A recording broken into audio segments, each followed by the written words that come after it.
सिया राम महाराज जी। जय सिया राम। नमो राघवय। महाराज जी, आज हम आपसे आपके पास आए हैं अपने दर्शकों के सवाल लेकर। जी जी जी जी, बहुत सुंदर। गुरुदेव महाराज की कृपा। हम वीडियो में नाम नहीं लेंगे और परंतु हम आपसे जो प्रश्न पूछेंगे ये वीडियो हम डालेंगे तो उन्हें उनका जवाब मिल जाएगा। नहीं, बहुत अच्छा।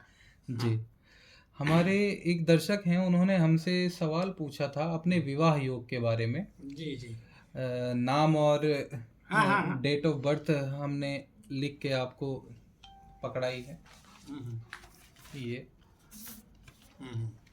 ये है। जी जी जी जी। हाँ। और ये इसमें उनके हाथों की फोटो, आप इसमें देख के हमें इसके बारे में। जी जी जी जी, बहुत सुंदर। पहले तो आप हमें हाथ, आप देख रहे हैं रेखाएं, उनके बारे में ही कुछ बता दीजिए, कैसी रहेगी इनकी भाग्य। देखिए, भाग्य तो ठीक है, धन धान्य सब कुछ ठीक है, पर जितना धन है उतना एकृत नहीं है ना, परिपूर्ण रूप से। और इनके चंद्रमा जो है विशेष रूप से है, इसलिए थोड़ा सा सिर दर्द होगा और हाथ और पैर में भी दर्द होगा विशेष रूप से।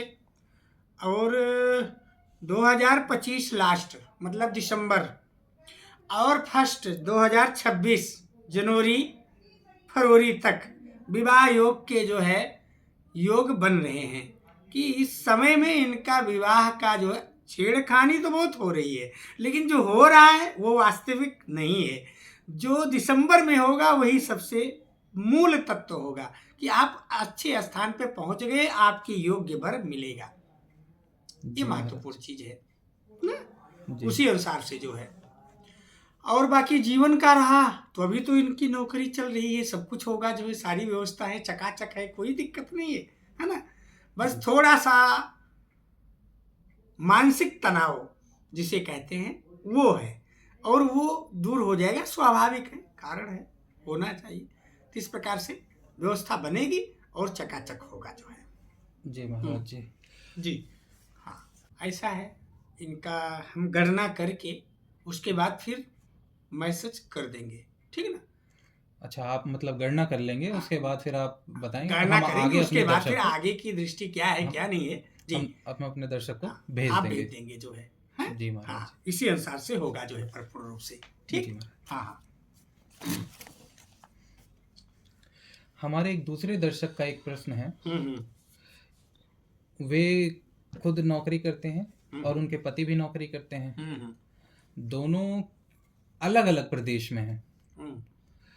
तो वो ये जानना चाहती हैं कि कब तक उनको दोनों को अलग अलग प्रदेश में रहना पड़ेगा। इसको लेकर उन्होंने अपने हाथ की फोटो और अपना जन्म तिथि और अपने पति की जन्म तिथि, समय, नाम सब कुछ दिया है। आप इसको देखिए। हाँ जी, हस्तरेखा के अनुसार तो अभी 6 महीने मतलब जुलाई तक अभी तो दूर दूर रहना पड़ेगा, जुलाई तक। जी जी। जुलाई के बाद जो है इनके जो है शुक्र परिवर्तन कर रहे हैं, और जब शुक्र परिवर्तन करेंगे तो इनका उसी समय जो है परिवर्तन राशि पे कर रहे हैं, और इनका भी परिवर्तन होगा अपने स्वदेश आने का जो है। जी महाराज जी, परिपूर्ण रूप से।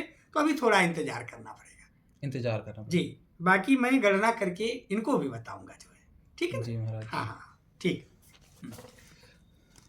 महाराज जी, एक प्रश्न और है। हमारे एक दर्शक ने हमसे पूछा है कि वह ये जानना चाहते हैं कि वे मांगलिक हैं या नहीं। साहब देखिए, मांगलिक के विषय में चतुर्थ भाव जो चौथा खाना होता है, जहाँ पे 4 लिखा होता है, चतुर्थ भाव 1 2 3 4, समझे ना।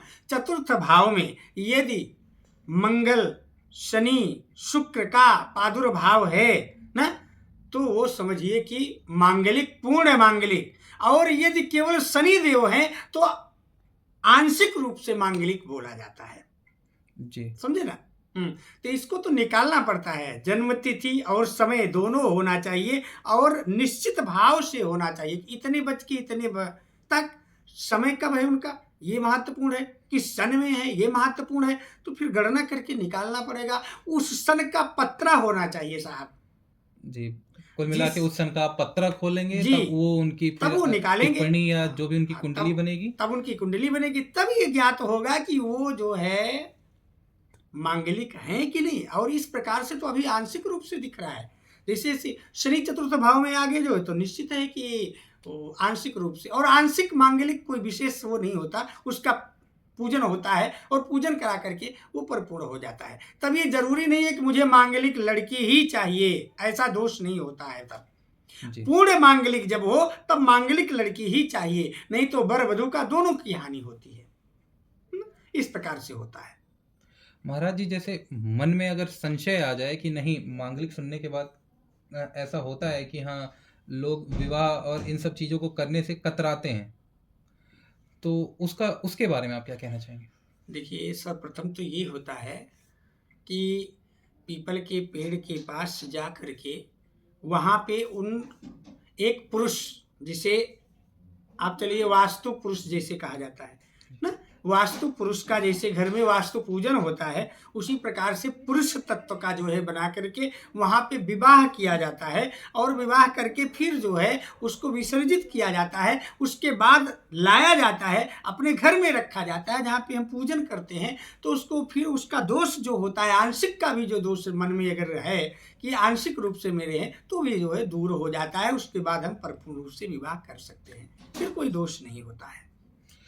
महाराज जी, कोई समय सीमा होती है कि हाँ इतने वर्ष तक मांगलिक के उसमें विवाह नहीं करना चाहिए या नहीं होना चाहिए? ऐसा है साहब कि ये मांगलिक दोष तो जैसे आपके प्रधानमंत्री की कुर्सी हो गई कि केंद्र में कौन बैठा है, जन्म में कौन सा ग्रह है आपके, वो नहीं हटते हैं। उसी प्रकार से यदि ये दोष लगा हुआ है आपकी कुंडली में, ये बैठे हैं तो जन्मते बैठे हुए हैं, जन्म से बैठे हुए हैं, इसलिए ये हटता नहीं है दोष। हर ग्रह अपना परिवर्तन करते हैं, लेकिन ये जो मंगल का दोष होता है ये परिवर्तित नहीं होता है, इसे तो करना ही पड़ता है। इसका ढूंढ करके जो है मांगलिक लड़की से ही विवाह करना पड़ेगा। आंशिक रूप में नहीं लिया जाता है, पूर्ण रूप में लिया जाता है। यदि पूर्ण मांगलिक है तो उसमें लिया जाता है।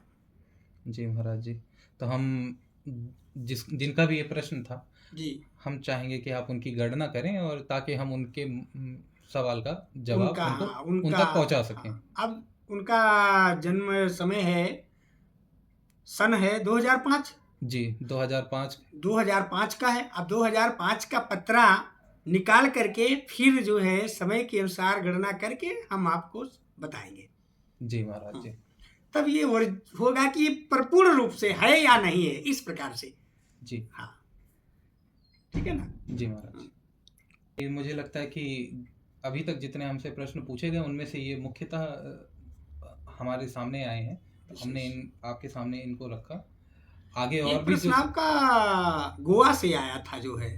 जी महाराज जी, वो एक प्रश्न इस प्रकार था कि बहू जो है वो सास के साथ नहीं रहना चाहती या उनकी सेवा नहीं करना चाहती, ऐसा कुछ प्रश्न था। देखिए, इसमें नवग्रहों का विशेष भाव होता है ना, कुछ तो प्रारब्ध की बात होती है। तो प्रारब्ध यदि ना भी हम यहाँ जोड़े तो ग्रहों का विशेष रूप से इसमें आपके चंद्रदेव सहायक होते हैं। यदि चंद्रमा आपके जो है विशेष भाव में नहीं है तो समझ लीजिए कि आपकी बहू आपका कहा नहीं मान रही है। मतलब चंद्रमा और केतु में विशेष रूप से द्वंद्वता होती है। तो इस प्रकार से विशेषा भाव दोनों में दोनों भाव चल रहे हैं, तो इस कारण से ऐसा हो जाता है। जी हाँ, तो इसका आप निदान यही है कि चंद्रमा का जो है व्रत रखें हो ना, जैसे चंद्रमा का व्रत में पूर्णमासी का व्रत रखें। पूर्णमासी का व्रत पुत्र के लिए भी होता है, और चूंकि वो पुत्र वधू है इसलिए वो भी बेटी ही है, तो इसलिए उसके कामना के लिए, सद्बुद्धि के लिए चंद्रमा का व्रत रखना चाहिए, जिस आने वाले समय में परिपूर्ण रूप से व्यवस्था चकाचक होगी, गुरुदेव महाराज की कृपा होगी। जी महाराज जी, बाकी ये जो जिन्होंने पूछा था उन्होंने भी सारी डिटेल हमें बताई है, तो हम वो आपको देंगे ताकि जो एकदम मूल कारण है वो सामने आ सके। हाँ, मूल कारण आ जाएगा। बहुत अच्छा। हाँ जी महाराज जी, ठीक है महाराज जी, हम आपसे फिर मिलेंगे ठीक। हमारे बाकी प्रश्नों के साथ जो हमसे पूछे जाएंगे, और अगली राशि के बारे में हम आपसे कल बात करेंगे। जय सिया राम। जय सिया राम। नमो राघवाय।